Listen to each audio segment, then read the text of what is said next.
Hey guys, here we got another doing a 1313 with another review, guys. We got Psychopath. The Psychopath, guys. This might be one of the best releases, guys. My ass. Yeah, my That's ass. so B-grade, man. I know, but like, No, don't say it. then you shut the fuck up.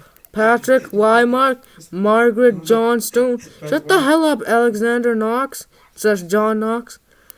John standing, guys. He was standing in the movie. The best releases as B, right? It's one of the best releases as B. Well, it's better than the man who fucked his dad, right? That's not Screen Factory. I don't care. This isn't even Scream Factory. It's KO. Wow, there's the killer. One of the best releases. Oh, bro, that's the pig guy. That is him. Right there, guys. Hey, guy. The guy who doesn't do reviews. Pizzle fuck, guys. There he is, right there. Disgusting fuck. Disgusting bitch. Disgusting slut.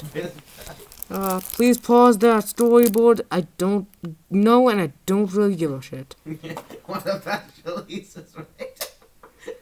It's so B. Auto commentary by film historian Troy Howe. I don't care. Pause it and watch it.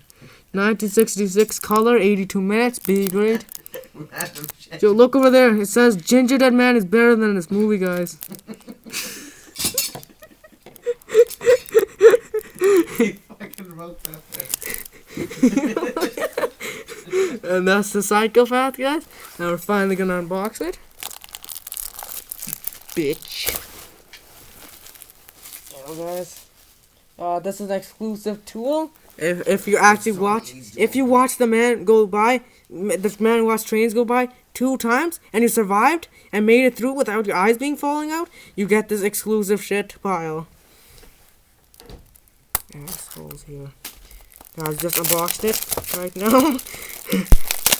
Just unboxed it. Yeah. Go do something, slut. Here's the movie, guys. Unboxed out of the package. See what it looks like from the inside. And there's another cover. Okay, guys, as another art. Yeah, which cover is better? I think that one.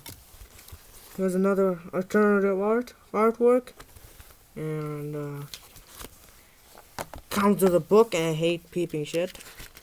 It comes with a book, guys. You already seen this 100 million times. All these movies are better than the Ginger Dead fuck.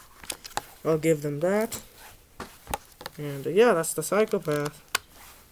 Kino Lober ruined all movies. Yeah, one of the worst releases ever made. And remember, guys, I'm not Pizzo. Bye.